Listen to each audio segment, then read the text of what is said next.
اعوذ باللہ من الشیطان الرجیم بسم اللہ الرحمن الرحیم الحمد للہ رب العالمین والصلاة والسلام علی اشرف الانبیاء والمرسلین اما بعد عزیزان گرامی قدر، آج پھر آپ کی خدمت میں آپ کی مشکلات اور ان کا حل لے کر حاضر ہوئے ہیں۔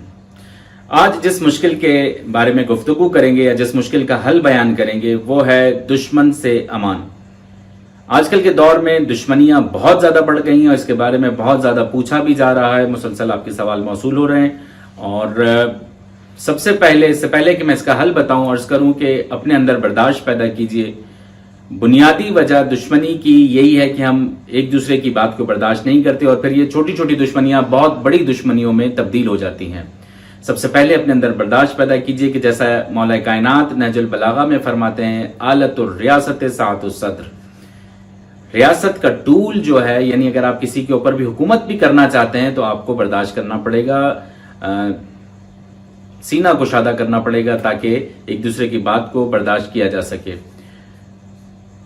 جب ہم ایک دوسرے کی بات کو برداشت کرنا شروع کر دیں گے تو اختلافات یقیناً ختم ہو جائیں گے۔ بہرحال اپنے گھر کو تھوڑا سا مذہبی ماحول دیجیے تاکہ جو ہے یہ مشکلات ختم ہو جائیں، اور خدا نہ خواستہ ان دشمنیوں کی وجہ سے بہت قیمتی جانیں بھی چلی جاتی ہیں۔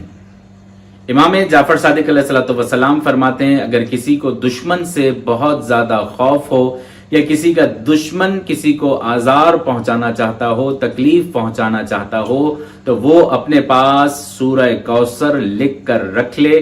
دشمن کوئی بھی تکلیف نہیں پہنچائے گا، بلکہ امام فرماتے ہیں کہ وہ دشمن کے اوپر غلبہ حاصل کر لے گا۔ میں دوبارہ دہرا رہا ہوں کہ اگر کسی کی دشمنی بہت زیادہ ہو، وہ دشمن سے محفوظ رہنا چاہتا ہو، تو وہ امام صادق علیہ الصلوۃ والسلام کے فرمان کے مطابق سورہ کوثر کو لکھ کر اپنے پاس رکھے، اللہ کے حکم سے تمام تر دشمنان سے محفوظ رہے گا۔ امید ہے کہ آج کا پروگرام ہم سب کے لیے مفید رہا ہوگا۔ پروردگار عالم سے دعا گو ہوں کہ مالک دو جہاں ہمیں ہماری تمام تر مشکلات کو حل فرما۔